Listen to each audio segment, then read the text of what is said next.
The thing about going out into the Farewell Wilderness in Days Gone is that everything is trying to kill you.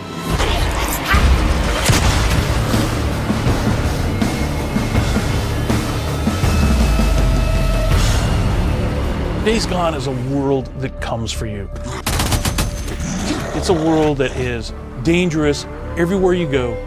We set Days Gone in that world because we hadn't seen it a lot in video games, and it brought something to the experience that we really needed.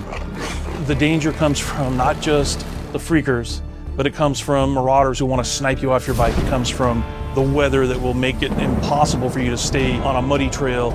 The world changes after dark. More freakers come out.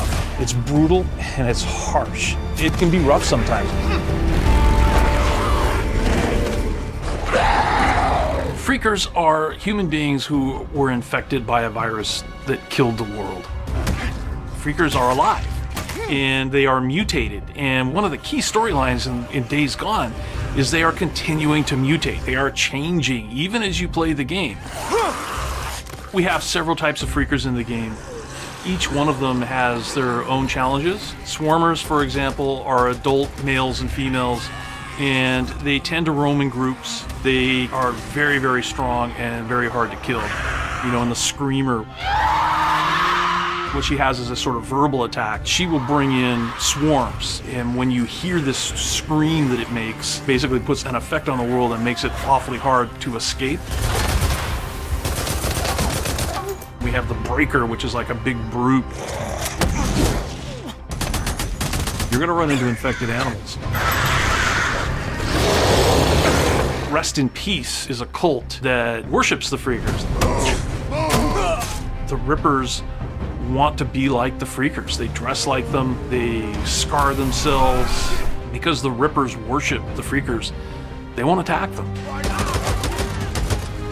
When you're playing Days Gone, you just have to be aware of everything around you all the time. We really wanted to build a world that was dangerous. You know, you can explore, it's beautiful, but what if that world was always trying to kill you?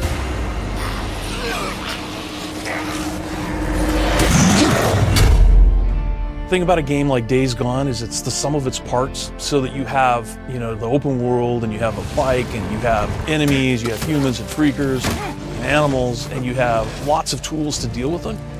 The high desert of Central Oregon is sort of built for the kinds of traversal that we really wanted to explore. We are so excited to have players finally be able to jump into the Farewell Wilderness in the world of Days Gone and get a sense of who Deacon St. John is and what this experience is. So when this thing comes out on April 26th, we are just so excited to see what you think about this world.